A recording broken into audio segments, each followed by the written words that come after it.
সম্মানিত সুধী, এবার নারী পুরুষ পাল্লা গানের ভিতরে আমি নারীর মুখে যে সমস্ত কথা শুনলাম, সে প্রথম নাম্বার বললেন নারী একজন পুরুষকে বাঁচাইতেও পারে, মারিতেও পারে। আসলে এই বাঁচান আর এই মরণ সেই মরণ নয়, আর একটা নাকি মরণ আছে, তার গানের ভিতরে আমি বুঝতে পারলাম।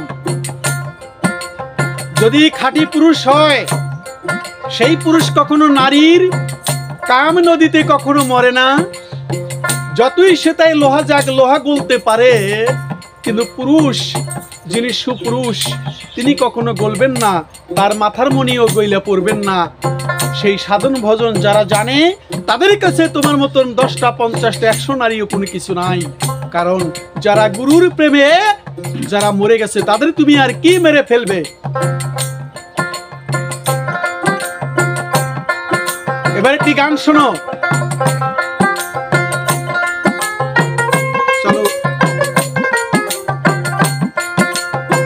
সাধু যারা জানে তারা,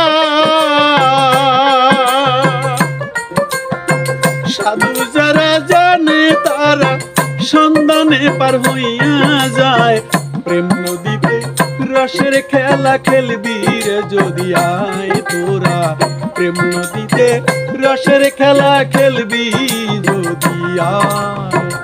সাধু যারা জানে তারা, সাধু যারা জানে তারা সন্ধানে পার হইয়া যায়। প্রেম নদীতে রসের খেলা খেলবি রে যদি আয় তোরা, প্রেম নদীতে রসের খেলা খেলবি রে যদি আয়।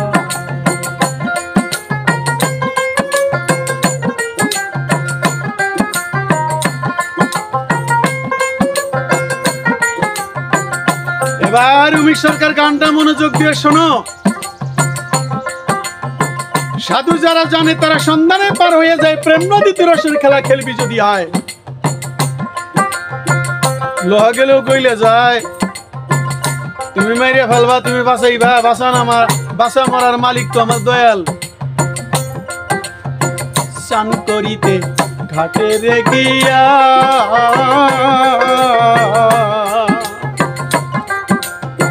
নাল নিশানে ভক্তি রে দিয়া,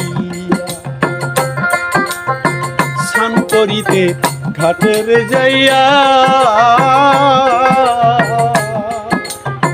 লাল নিশানে ভক্তি রে দিয়া, কলসির মুখ বান্ধিয়া,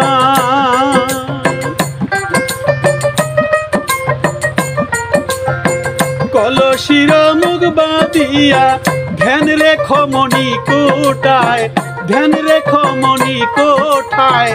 প্রেম নদীতে রসের খেলা খেলবি রে যদি আয়, প্রেম নদীতে রসের খেলা খেলবি রে যদি আয়। সাধু যারা জানে তারা সন্ধানে পার হইয়া যায়, প্রেম নদীতে রসের খেলা খেলবি রে যদি আয়। মানুষ প্রেম নদীতে রসের খেলা খেলবি রে যদি আয়।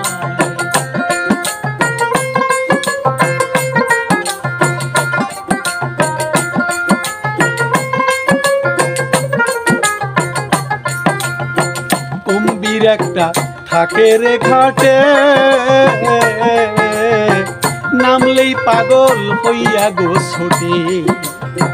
কুম্ভীর একটি থাকে ঘাটে, নামলেই পাগল হয়ে ছোটে। দেখে যদি না যাও হটে,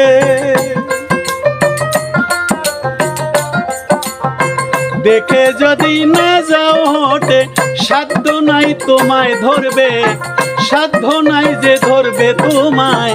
প্রেম নদীতে রসের খেলা খেলবি রে যদি আয় তোরা, প্রেম নদীতে রসের খেলা খেলবি রে যদি আয়। সাধু যারা জানে তারা, সাধু পুরুষ জানে তারা, নারী কাম করিয়া চোখের পলকে পার হইয়া যায়। প্রেম নদীতে রসের খেলা খেলবি রে যদি আয় তোরা, প্রেম নদীতে রসের খেলা খেলবি রে যদি আয়।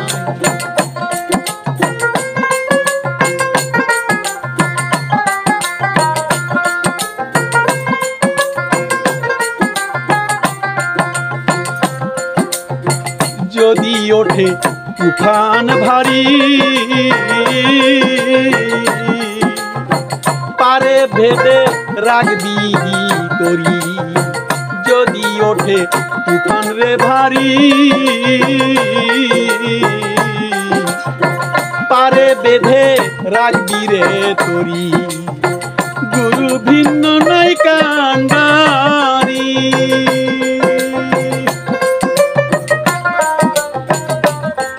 তোমার আমার গুরু ভিন্ন নাই কান্ডারি,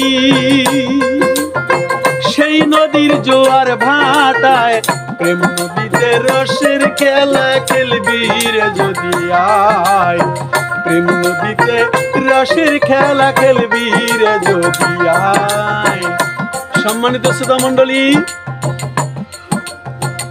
তিনি আমাকে, যিনি নারী, তিনি আমাকে বলছে যা দেখিলে ঝইরা পড়ে সিদ্ধালোকের মাতার মণি মায়া ভজঙ্গিনী, মায়া ভজঙ্গিনী। তোমার নিজের পরিচয় তুমি নিজে দিয়ে গেছ, তুমি নিজেই বলেছ ভজঙ্গিনী কাল সাপিনী।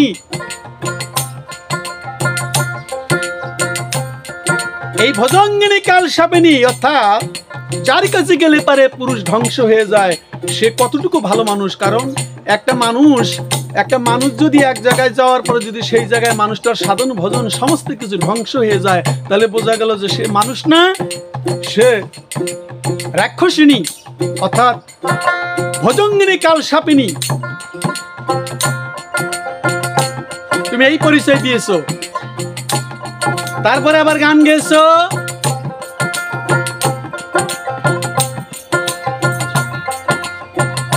তারই করে অবহেলা সুবান খাইছে নারদ মুনি, অর্থাৎ রাধিকাকে দেখা অবহেলা করেছিল নারদ মুনি, এই জন্য সুবান খাইছে। দেখো, এটা হলো সনাতন ধর্মের কথা। তুমি যে এই কথা বলতেছো, তাহলে বারে তুমি আমার ইসলাম ধর্মের ভিতরে তুমি জিজ্ঞাসা করো, তুমি একটু বোঝো। স্বামীকে অভিশাপ, স্বামীকে অবহেলা কইরা সে পানিতে ডুইবা মরিয়া গেছে, সেই পানির থেকে আর উঠতে পারে নাই। তুমি কি জানো না নূহ নবীকে তার স্ত্রী নূহ নবীকে বিশ্বাস করছিল না, বলেছিল যে একটা পাগল, আর এই কারণে নূহ নবীর স্ত্রী সেই কিস্তিতে উঠতে পারে নাই, সুবান খেয়ে গেছে। আল্লাহ পাক এমন একটা বন্যা দিছিল, এমন একটা কিয়ামতের মতো, সেই বন্যাতে সুবান খেয়ে গেছে। আমার ইসলাম ধর্মের কথা বলো, আমাকে তুমি জিজ্ঞাসা করে গেছো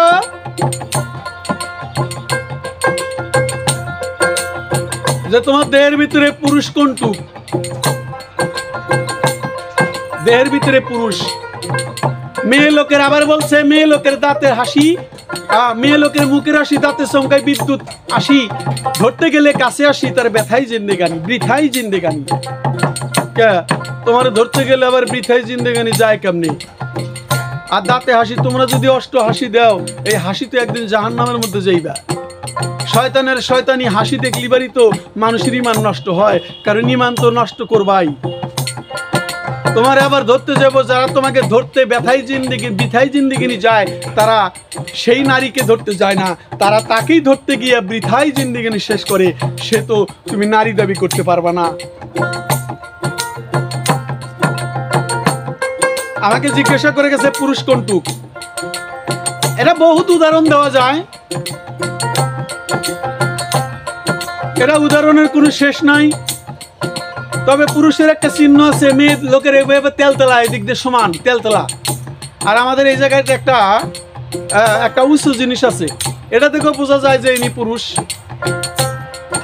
আবার এই দেখে জানা যায় পুরুষের চরিত্র। আবার আর একটা জিনিস আছে, ওই জিনিসটা যদি না থাকে তাহলে মানুষ কয় যে না, ওর পুরুষত্ব নাই, সেটা হলো নুনু।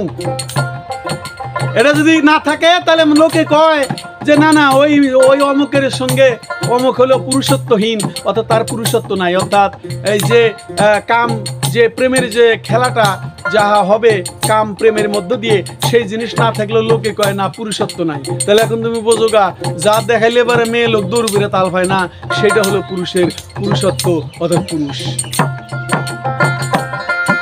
তুমি বলেছো যে তোমাদের স্তন আছে, আমাদের স্তন আছে, এই স্তন আছে, এটা আমাদের স্তন থাকলে তার স্তন ফোলে না, একটা শো করার জন্য দিছে, কিন্তু তোমাদের সাথে এটা তুলনা নাই। তোমাদের বুকে দুগ্ধ আসে, আমাদের এটা আসে না, কারণ এটা একটা মানুষের জন্য। একটা মানুষ তো বুকে স্তন না থাকলে কেমন দেখা যায়? তাই হাত পাও চক্ষু কর্ণ নাসিকা সবই আছে, সব মিলাই একটা পুরুষ হয়। হাত আছে, কান আছে, চোখ আছে, নাক আছে, সমস্ত কিছু মিলাইয়া। কারণ একটা গাছকে যখন কাটা সেরা করে যখন মিস্ত্রি খাট তৈরি করে বহুত কিছু দেওয়ার পরে তারে আর গাছ কানে তারে কয় খাট।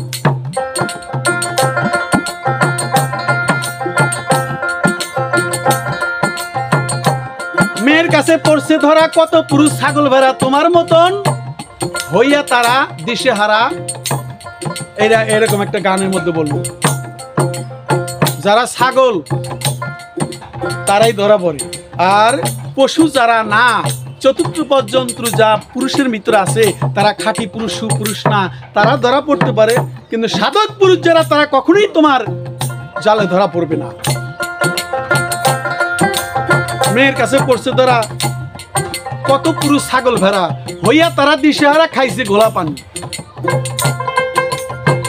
কারণ গোলা পানি চক্করে হলো ভক্কর, চক্কর দিয়ে যদি ঠকাইয়া ঠুকাইয়া তুমি যদি এখন গোলা পানি খাওয়াও, তাহলে সেই জবাব তোমারই দিতে হবে, তোমার হিসাব তোমারই দিতে হবে। এতে করে পুরুষের কোনো দোষ নাই।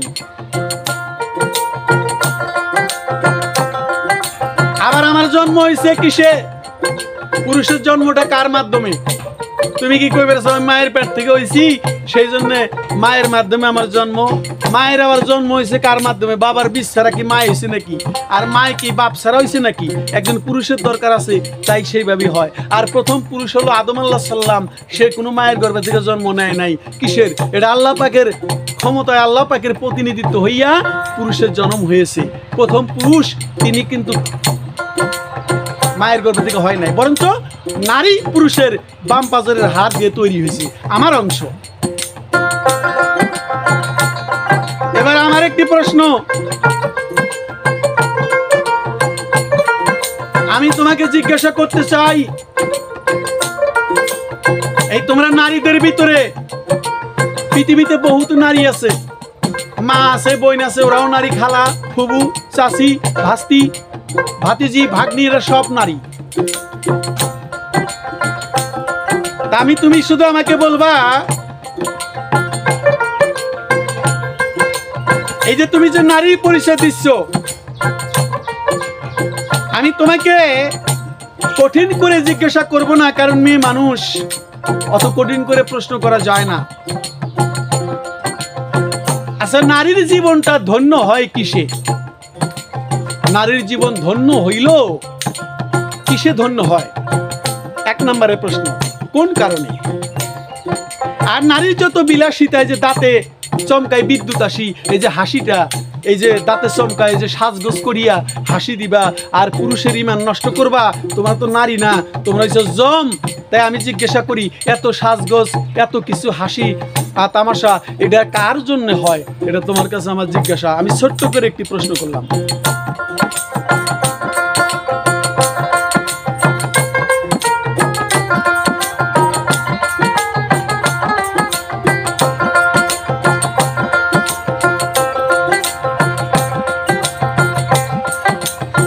যদি ওঠে তুফাঙ্গ ভারী,